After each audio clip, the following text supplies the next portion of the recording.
Low voltage की बढ़ती समस्या के निवारण के लिए सरकार कोई योजना बनाएगी? जवाब माननीय अध्यक्ष जी बहुत लंबा चौड़ा आया है।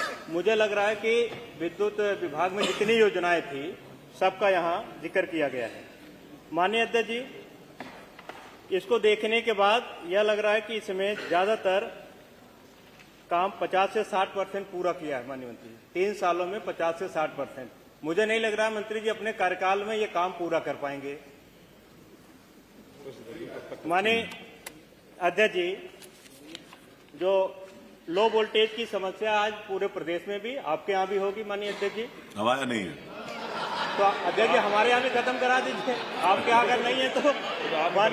माननीय अध्यक्ष जी, जो बिजली विभाग का मानक है, माननीय अध्यक्ष जी, जो बिजली, अरे यार सबसे थोड़ी पूछा, मेरे को पूछा, सबका नाम थोड़ी लिया है, सब वो उत्तर देंगे। मेरा नाम लिया, मैंने उत्तर दिया। 240 तक रहना चाहिए।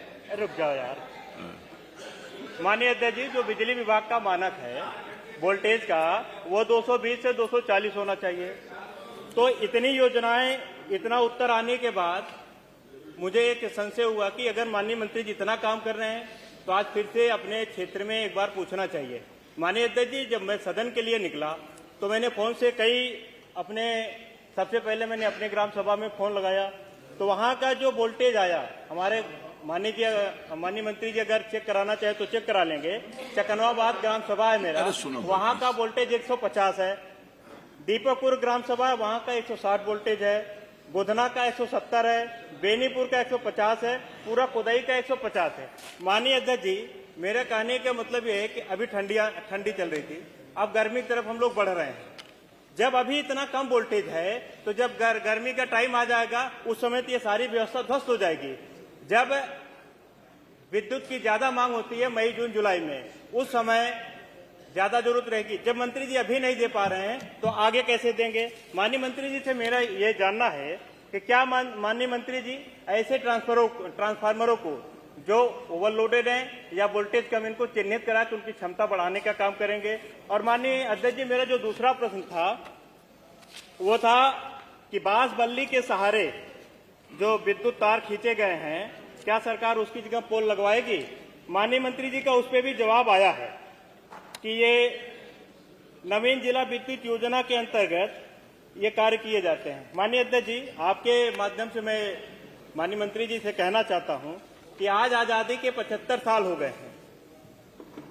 आज भी हमारे देश में और प्रदेश में बांस बल्ली के सहारे विद्युत आपूर्ति की जा रही है। माननीय अध्यक्ष जी, हम सभी यहाँ जितने सदस्य बैठे हैं, बाकी उधर वालों की इच्छा है कि नहीं है मैं नहीं जानता, इधर वालों के सभी की इच्छा है कि हम अपने विधानसभा में कम से कम बांस बल्ली मुक्त तारों को ग्रामीणों तक पहुंचवा लें। माननीय अध्यक्ष जी, हम लोग उसी दिशा में काम कर रहे हैं। माननीय अध्यक्ष जी, हमारे ग्राम सभा कई बार हम लोगों ने माननीय मंत्री जी को भी दिया लिख पढ़ के और संबंधित अधिकारियों को दिया, लेकिन आज तक कोई कार्रवाई नहीं हुई। पिछली बार मैंने सदन में भी उठाया था कि हमारे यहाँ के कुछ मजरे ऐसे हैं जहां बांस बल्ली के सहारे विद्युत आपूर्ति की जा रही है। माननीय मंत्री जी ने आश्वासन भी दिया था, लेकिन आश्वासन के बाद भी आज तक कोई कार्रवाई नहीं हुई। माननीय अध्यक्ष जी, माननीय अध्यक्ष जी, आपके माध्यम से 1-2 गांव गिनाऊंगा। माननीय मंत्री जी, इस पे आप फोकस कर लीजिए।